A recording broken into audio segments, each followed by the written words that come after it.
battlefields of the future will be more dangerous than ever. In the 21st century, there will be threats to our freedom and security like never before. But will we be ready? Battles will be fought on land and sea, but they will not be won without supremacy in the air. Enter the incredible world of 21st century combat.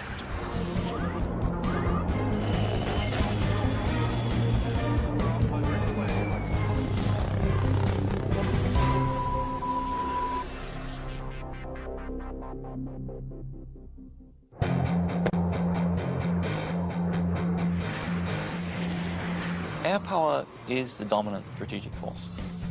It's air power that lets you influence events and respond to events quickly. It's air power that lets you fight a war without putting hundreds of thousands of people on the ground.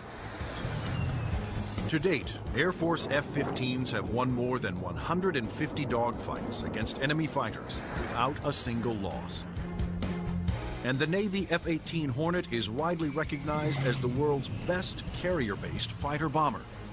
But in the future, neither the F-15 nor the F-18 will be able to survive against deadly enemy anti-aircraft missiles. Surface-to-air missiles, or SAMs, are going to represent the biggest threat.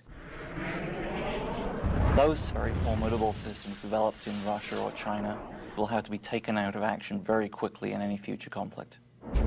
The fighter of the future will need to be stealthy to slip past enemy radar.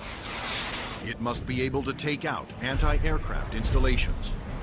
And it must out-dogfight any enemy fighters that get in the way.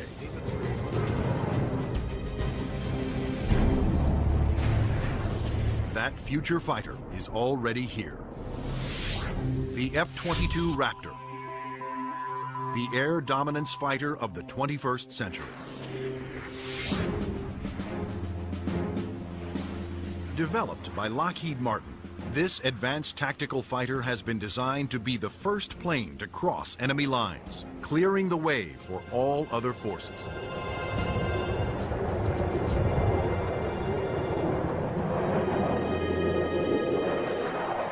The F-22 is both an air-to-air fighter and an air-to-surface fighter, so it can drop precision weapons. That means it'll be able to go in early in a conflict, knock out all the air defenses that an enemy has, and also take out certain ground targets. And open the door for all the U.S. forces, whether they're ground vehicles or other aircraft, to come in and continue the fight. The development of the F-22 Raptor first began in 1985, when the Air Force requested proposals for an advanced tactical fighter jet to replace the F-15 air superiority fighter. Military planners feared that the F-15 would not be able to counter new air and ground threats on the horizon. The result was the creation of the F-22. The capability of the aircraft is a quantum leap above what exists right now, and it's going to take air power and revolutionize it into a whole new world. In the battles of the future, stealth will be critical for all new fighters to avoid being seen by enemy radar. Non-stealthy aircraft just will not survive in the air battles of tomorrow. Stealth technology was created to counter advances in radar. Radar works by sending out radio waves and measuring the amount reflected back to determine the distance, speed, and course of an object. But stealth aircraft are designed with surfaces that deflect radio waves away, making them nearly invisible to radar. The world's first stealth production aircraft was the F-117 Nighthawk. The reason that airplane is faceted is a limitation of the computer technology at the time. It's easier to model a finite number of flat surfaces than it is a bunch of curved surfaces. And while the aircraft was a breakthrough at the time, the facets limited the plane aerodynamically.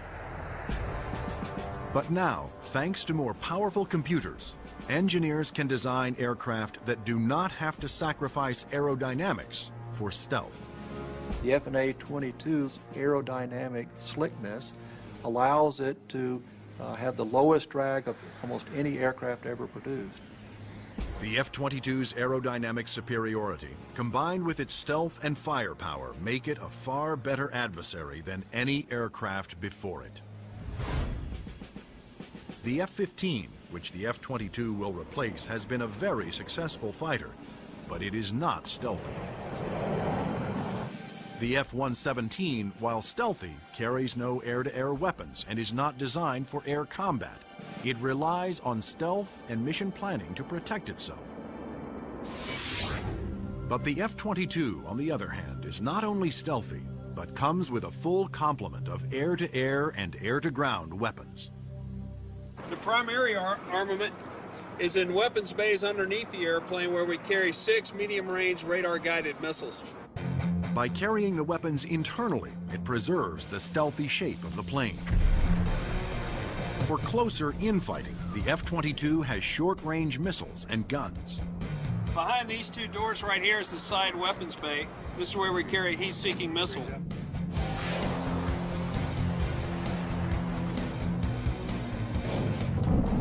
For close-in armament, the Raptor is equipped with the M61A2 cannon.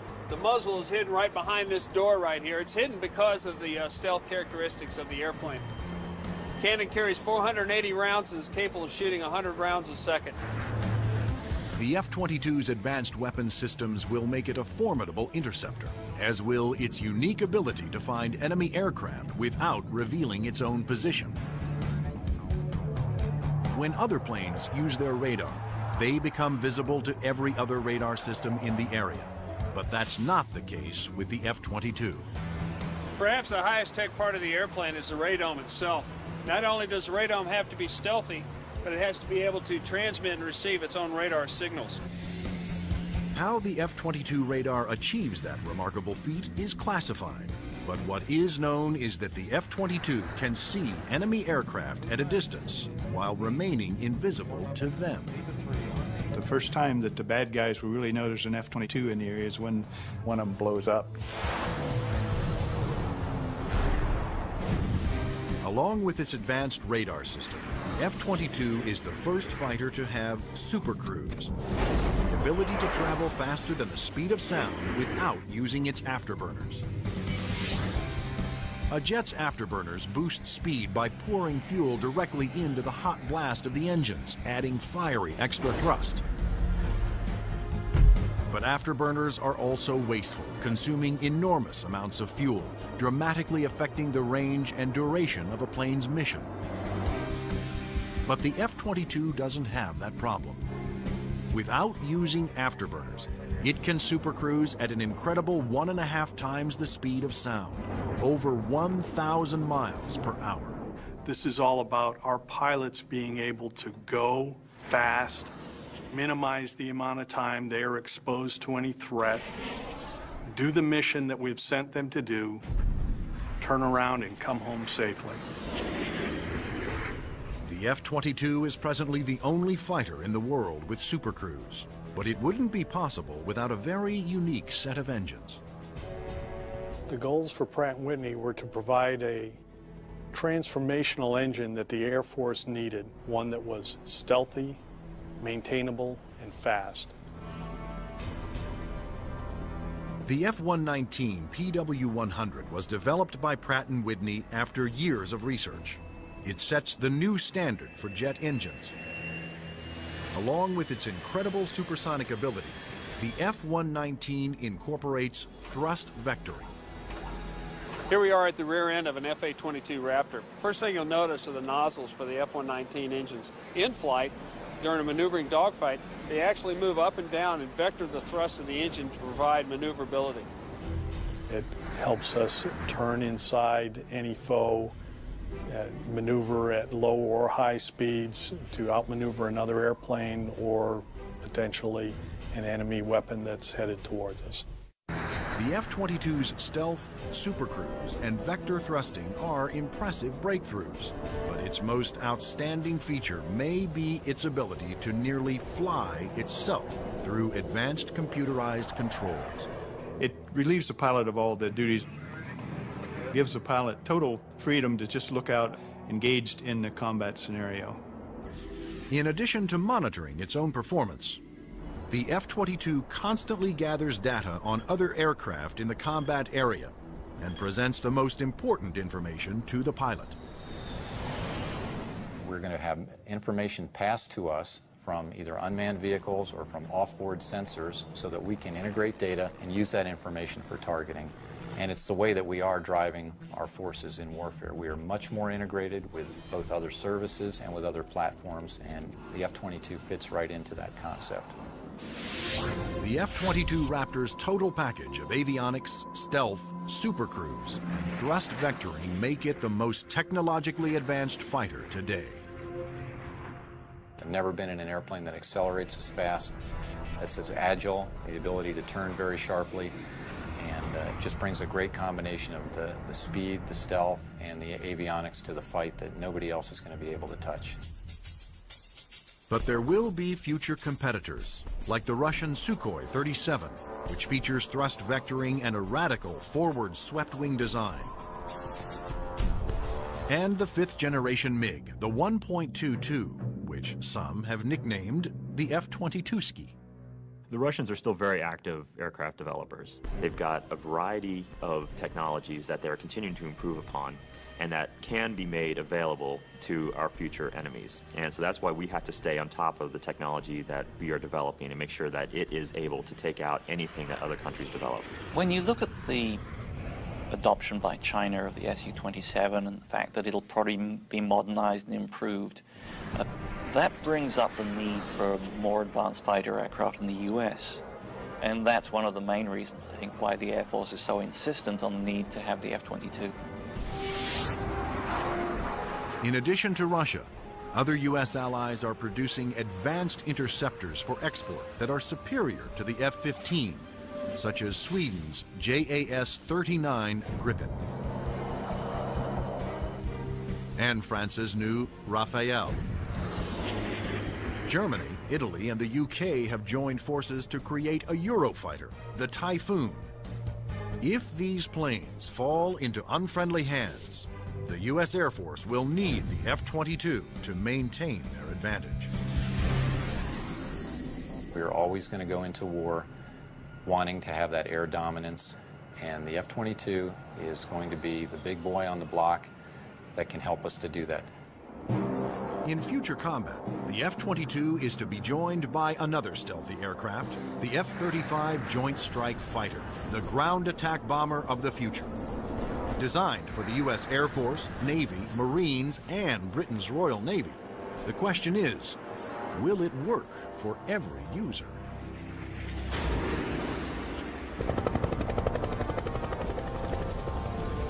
The rules of war have changed. Brute force has given way to high tech, and conventional weapons of the past will no longer be effective. In future battles, the F-22 will be the first fighter to cross enemy lines, surgically removing air and ground targets. Next in the F-35 Joint Strike Fighter, the attack bomber of the future. It will assume the air-to-ground attack role for the U.S. military. The F-35 can carry heavy weapons externally for maximum effect. But when a smaller payload is carried internally, it is nearly as stealthy as the vaunted F-117 Nighthawk. It has a significant amount of stealth capability to allow it to be used early on in a campaign, and it has a significant amount of weapons carrying and payload capability to be used at the later stages of campaign. The threat to the airplanes may not be as significant and require less stealth. The development of the F-35 was driven by the Armed Forces' desire to save costs by creating a ground attack bomber that would meet the needs of the Air Force, Navy, Marines, and Britain's Royal Navy. Airplanes are becoming very expensive these days, and we had to do something to get the cost of these airplanes back down to a reasonable level. The F-35 is expected to cost about $40 million, one-third the cost of an F-22 Raptor. But could one basic airframe be designed to satisfy so many different military demands? Each armed service wanted a stealthy ground attack bomber, but the Marines also needed a plane with short takeoff and vertical landing capability. the U.S. Navy required a craft with larger wings, heavy-duty landing gear, and an arresting hook for carrier landings. And the wings would have to fold up to save deck space. The size and scope of the JSF program is pretty significant.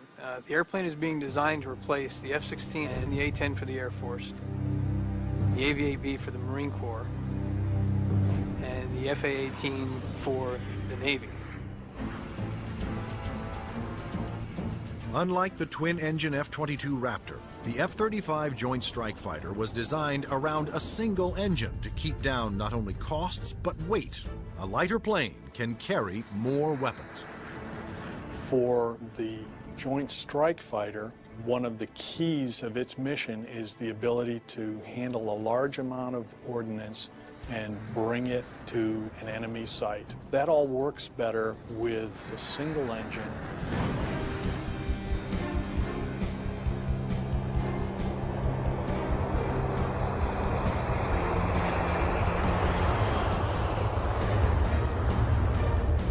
The Air Force version of the Joint Strike Fighter, the F-35A, made its first flight attempt on October 24, 2000. Tom Morgenfeld, who had been a test pilot for the F-22 Raptor, was at the controls. Well, a million things are going through your mind. Your eyes are everywhere, you're listening, you're watching. Your senses are tuned to an incredible level because you're sensing and feeling the airplane for the very first time. It flies wonderfully. It's definitely a pilot's airplane. The Air Force testing went smoothly. Next, a Navy version was built with heavy-duty landing gear and wider wings for the slow speeds needed to land on carriers. Navy test pilots flew touch and goes, demonstrating the F-35's ability to land within the space of a carrier's flight deck.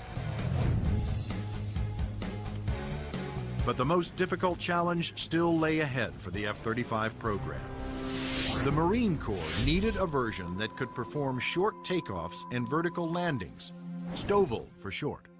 The STOVL capability is extremely important to the Marine Corps because the airplane can go just about anywhere that the rest of the forces can go. It's not limited to needing a large runway. It doesn't need a really big ship to operate off of. Engineers at Lockheed Martin, the designers of the F-35 Joint Strike Fighter, took a hard look at the AV-8B Harrier, the STOVL fighter that the new aircraft would have to improve upon. The Harrier is a great airplane if you look at the fact that it's basically 1960s technology. It's achieving all those wondrous STOVL flight sort of maneuvers without the aid of a lot of computers. The Harrier's ability to take off, hover, and land vertically is achieved by vectored thrust. The powerful force of its jet engine is directed downwards through 4 nozzles that can pivot 90 degrees. I was brought in because I am a Harrier pilot with almost 1,600 hours in that airplane. So all of the lessons learned I have from the Harrier airframe and operational experience I have, I was able to bring to the program and use those to help evaluate the X-35 STOVL version. For hovering, engineers gambled on a radical new system.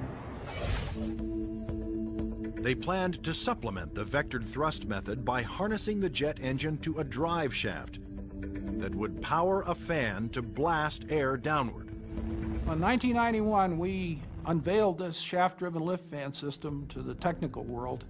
Some actually said, "You gotta be kidding me. Are you guys serious?" The lift fan required doors to open behind the pilot on the top and bottom of the plane to draw in more air. The fan would blast air down mid-ship, while the jet nozzle in back swiveled, blowing its powerful exhaust down to create a balanced lift force. The shaft-driven lift fan system allows you to harness a lot more energy out of what the engine is producing. But harnessing a jet engine to a drive shaft proved to be extremely difficult. The mechanical energy we were dealing with in the shaft-driven lift fan system was very large. We had 28,000 horsepower being transmitted from the drive shaft from the main engine to the lift fan. And that's similar to the power going through a U.S. naval destroyer. The lift fan's ability to blend large amounts of cool air with the hot jet exhaust provided another important benefit. One of the things we learned in JSF was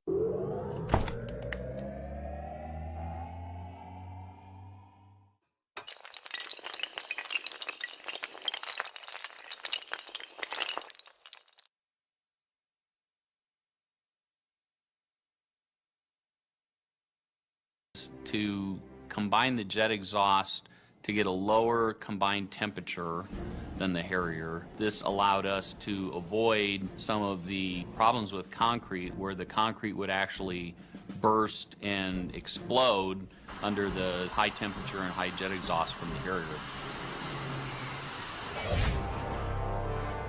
At the Lockheed Martin test facility in Palmdale, California, the revolutionary lift fan system was put to the ultimate test, in the air. If the lift fan failed during hover, the plane would crash.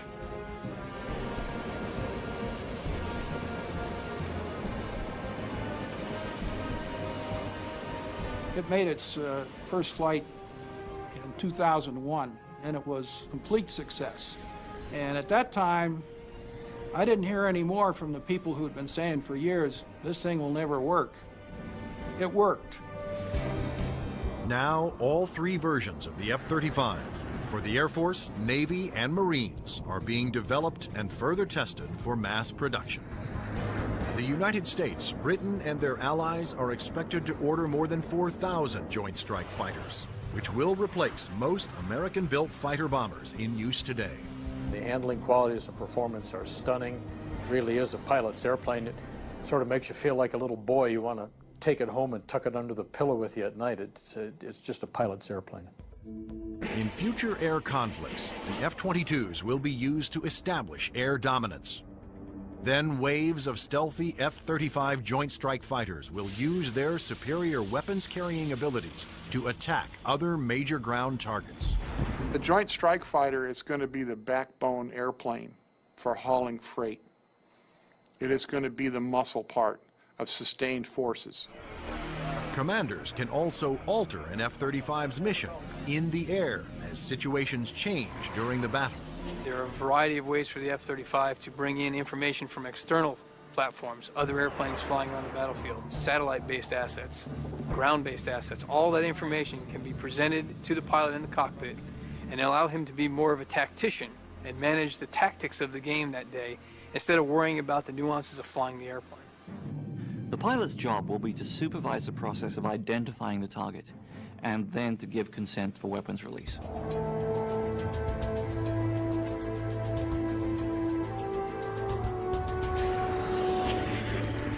The Joint Strike Fighter will be able to carry a wide range of weapons, to include the heavier weapons such as the 2,000-pound bunker busters and 2,000-pound blast weapons. The Joint Strike Fighter's 1-ton bunker busters and blast bombs will be guided to their targets with pinpoint precision by JDAM tail kits. The Joint Direct Attack Munition, or JDAM, is a kit that can be put on any bomb to give it the brains to know where to go, and the movable tail fins to guide it there. JDAM is a guidance kit that came after Desert Storm. This little round piece on the side there is an inertial navigation clock.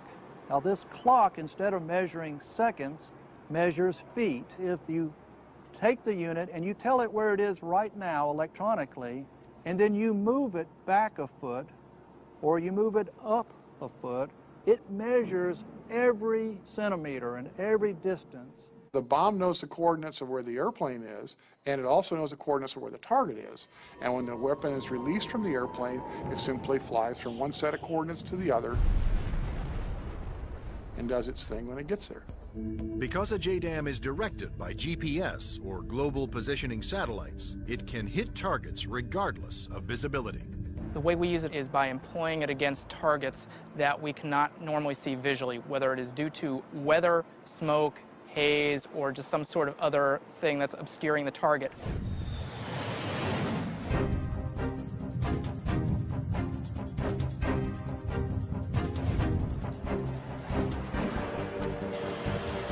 As a JDAM falls, its inertial clock keeps track of its position and signals the tail to make course corrections, directing it to the target.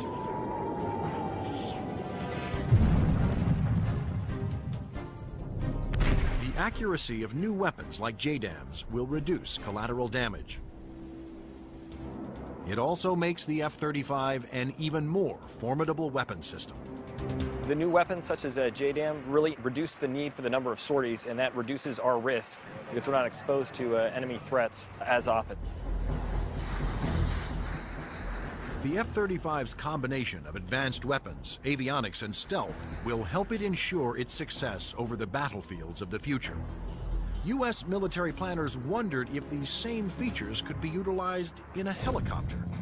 They wanted a stealth helicopter. But could it be done?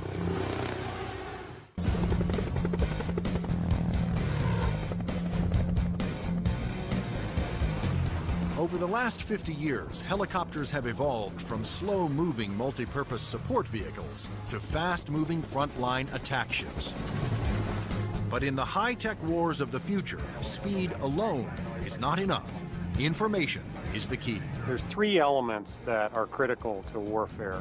The ability for you to know more than the enemy, the ability to maneuver quickly around an enemy and gather more information about them, and the ability to provide precision firepower at the enemy. In future conflicts, after the F-22 Raptors and the F-35 Joint Strike Fighters have cleared the way, surveillance and attack helicopters will support ground troops as they move in to secure the area. We like to be down low where the action is, and we like to be down low where the threat can't see us. But at such low altitudes, helicopters are vulnerable to a wide assortment of ground-to-air weapons. All the simple systems, the guns, unguided rockets, the surface-to-air missiles, it's got to deal with all of that, and it's got to deal all of it effectively. The Pentagon has responded with a two-pronged strategy to counter this threat: inexpensive, expendable unmanned helicopters and stealthy manned helicopters. Unmanned helicopters will be primarily used for surveillance and for gathering targeting information. Fire Scout, designed by Northrop Grumman, was specifically developed to take off and land on Navy ships. However, the key to creating a successful manned helicopter for future combat is to make it stealthy like the F-22. But the question is, can it be done? Achieving stealth in a helicopter is different from stealth in a fixed-wing aircraft. You're concerned about different signatures: radar reflectivity, infrared, noise, all things that will give away an aircraft's position. Those signatures, like heat, smoke, and sound, put helicopters and their pilots at serious risk over the battlefield. All the small shoulder-fired missiles, which are very effective against helicopters, are heat-seeking infrared systems. The challenge for engineers was to create a quiet helicopter with very few signatures and a small radar cross-section. And that's exactly what Sikorsky has done with the new RAH-66 Comanche.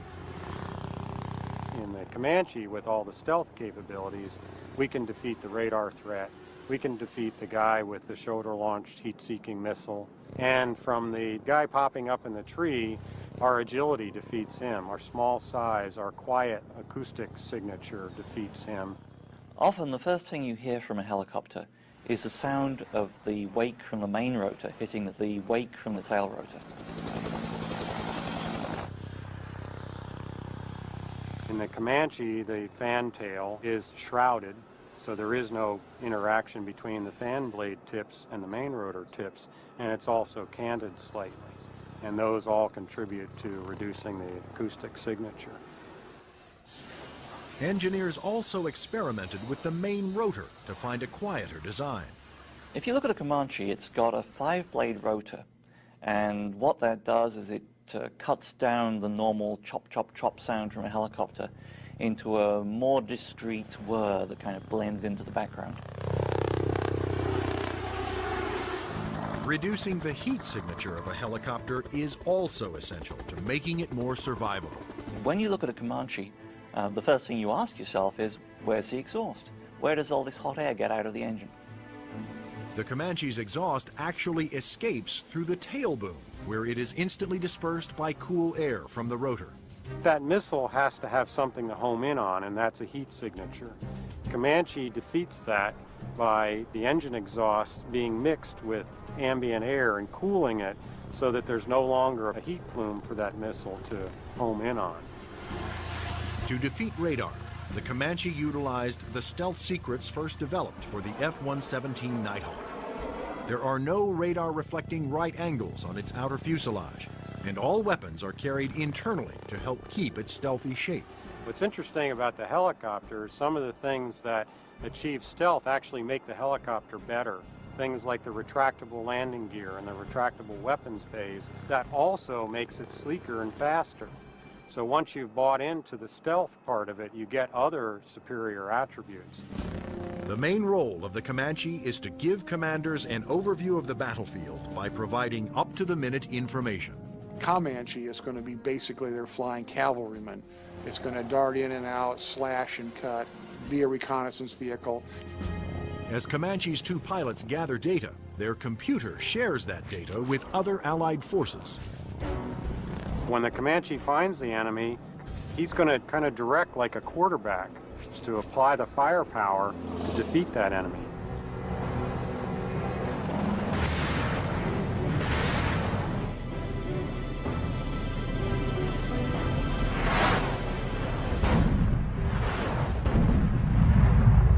Engineering advances have also made the Comanche one of the easiest and most forgiving helicopters to fly.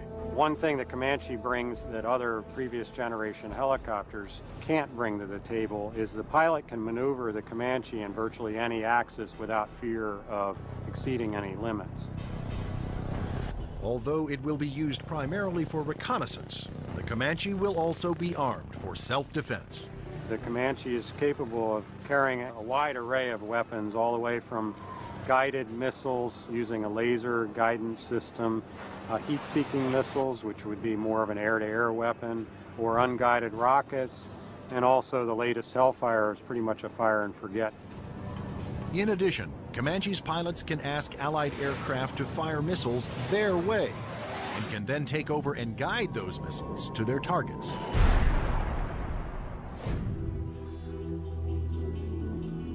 If the Comanche is hit, its computer system can often fix itself by reassigning vital functions to undamaged computer cards. This is where the computer brain of the Comanche is.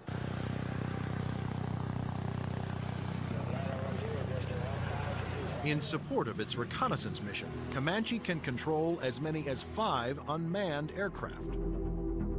When the Comanche may be employed, it may have little vehicles that it launches out, so it has its own little eyes over the hill so it can see what's going on without putting itself at risk. In addition to launching its own unmanned air vehicles, Comanches may be aided on the battlefield by swarms of LOCAS, small intelligent missiles with their own computer brains. It's about 31 inches long, weighs a little over 100 pounds, carries a single warhead, has a laser radar. In other words, it has a scanning laser beam that generates pictures. The LOCAS also communicate with each other and cooperate in searches and attacks.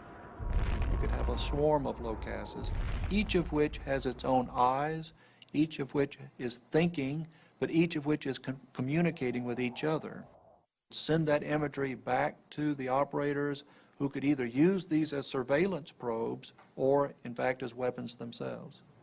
Weapons like LOCAS reflect the trend toward electronically linking all Allied forces and weapons so that information can be shared and used by all. By networking aircraft over the battlefield, with surveillance platforms and other weapons systems, commanders can quickly change missions to take advantage of up-to-the-minute information. The key to the air battle of the future is not necessarily stealth, speed, or firepower. It's going to be information. Unmanned air vehicles, or UAVs, will provide a large part of that information while flying long-duration surveillance missions. So, will the Air Force of the future have no pilots? Since the very first use of airplanes in war, military planners have looked for ways to make aircraft more effective and more lethal. Once so secret their very existence was denied by the government, unmanned air combat vehicles, or UCAVs, are now poised to take the preeminent role in 21st century air combat.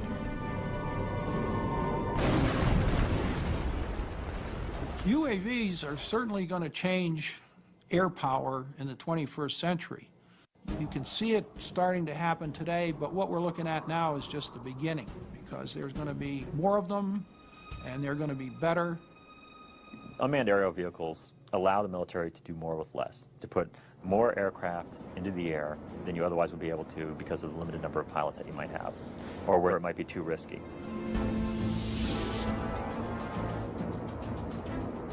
In the future, aircraft that have no pilots on board will carry out the most dangerous combat missions. Today, unmanned air vehicles, or UAVs, are already taking over the role of long-duration surveillance. UAVs don't have mothers. You lose a UAV in combat and nobody bats an eyelid. One of the earliest surveillance UAVs was the Predator. It was developed in the early 1990s. When you look at Predator, basically they start off as being long-endurance systems that can really persist over the battlefield. In Afghanistan, Predators provided critical real-time intelligence. And it was there that a Predator made an amazing transformation from surveillance to armed aerial attack. Fired a Hellfire missile, an Al-Qaeda convoy, and destroyed one of the vehicles in there. And at that point, it crossed the line from an unmanned aerial vehicle into an unmanned combat aerial vehicle. Today, the new Predator B can carry up to 10 Hellfire missiles. Of course, its primary mission is still what the military refers to as ISR, or Information, Surveillance, and Reconnaissance. It's basically a poor man's satellite. I mean, you can bring it in and let it dwell in an area. UAVs transmit important visual information to battlefield commanders via satellite or other data links. Once targets had been located, identified, and cataloged, these could be disseminated to other weapons or weapon systems. Reconnaissance UAVs have multiple ways of conducting surveillance. On clear days, they use specially stabilized optical lenses that can zoom to high magnification. At night, they use infrared, and under adverse conditions, they use synthetic aperture radar to pierce the thickest clouds, sandstorms, or oil field smoke. When the radar is reflected back, it can also be used to create a 3D image of objects. If the enemy chooses to use countermeasures or decoys or deception techniques, having to beat 3 systems is a lot harder than 1. The success of the Predator paved the way for the development of an even more advanced high-altitude jet-powered UAV by Northrop Grumman. It's called the Global Hawk, but unlike the Predator, it was designed to take off, fly its pre-programmed mission, and land all on its own, thanks to the GPS, or Global Positioning Satellite System. The Global Hawk is basically a much larger version of the Predator. It has higher altitude capabilities, increased payload. It can carry a lot more sensors, a lot more communication devices, and it can loiter over a battlefield for up to 35 hours. The Global Hawk can stay aloft for a day or more, providing constant near real-time video surveillance over an area the size of Illinois. Predator and Global Hawk give us an up-close view, which is something you can't get from a national asset, which would be a satellite type of thing. Though still in development, the Global Hawk had a dramatic impact during Operation Iraqi Freedom. A single prototype provided information to Allied forces on 55% of all time-sensitive targets, including mobile Scud missile launchers.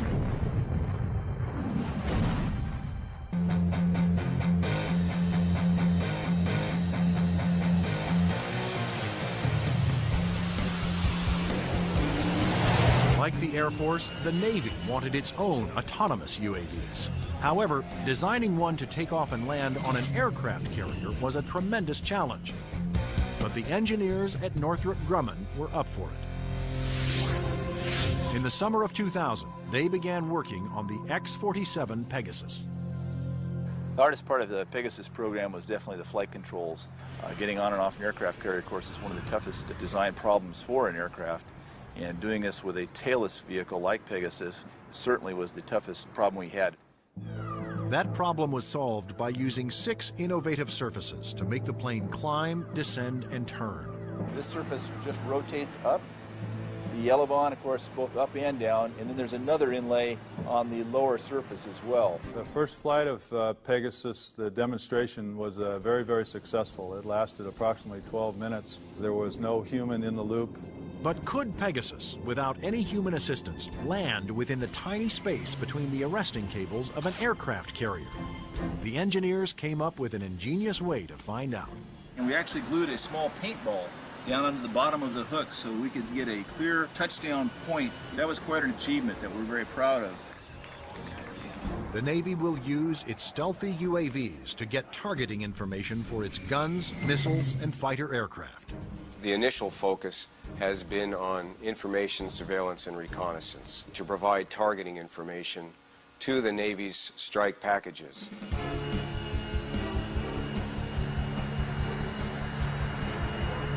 But many future UAVs, such as Boeing's X-45 unmanned bomber, will be heavily armed. Although flying pre-programmed missions, armed UAVs will still need human permission to fire. It has to know where friendly forces are on the ground, where civilians might be, where collateral damage, i.e. hitting a church or a mosque, might be an issue. So there is an element that we always retain where a human in the loop is important. You can have a weapon that's doing its own surveillance and has its own ability to engage a target. And that gives you a level of dominance that we're just emerging on right now. In the not-so-distant future, there will be even more radical aircraft and airborne weapons systems. Everything from electromagnetic pulse weapons to powerful airborne lasers to hypersonic aircraft that can fly to anywhere in the world in 2 hours or less. But how soon will these high-tech secrets become a reality?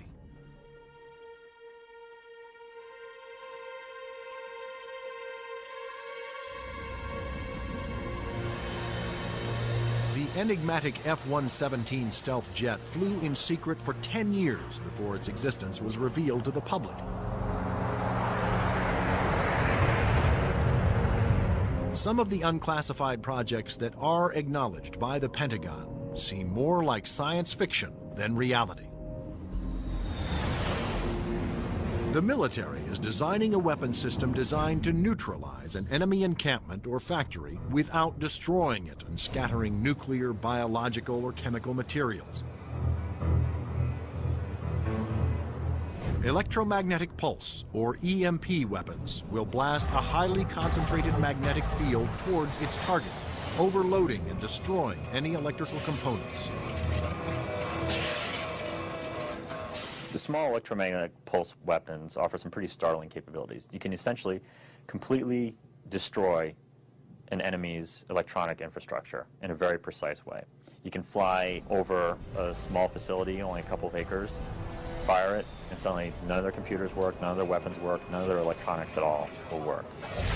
Researchers are also experimenting with an airborne chemical laser. An entire aircraft has been turned into a chemical energy plant that points that laser at a target and burns through missiles. This aircraft will fly at higher altitudes and will primarily be used for Scuds or for ballistic targets that would be fired from one country to another.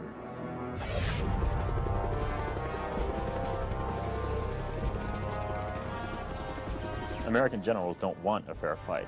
They want their equipment to be the absolute best in the world so that whatever they come up against, they can defeat it quickly and efficiently.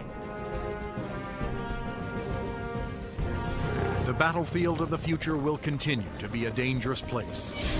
But military planners believe that the key to maintaining the security of the United States is to develop the weapon systems of tomorrow, today.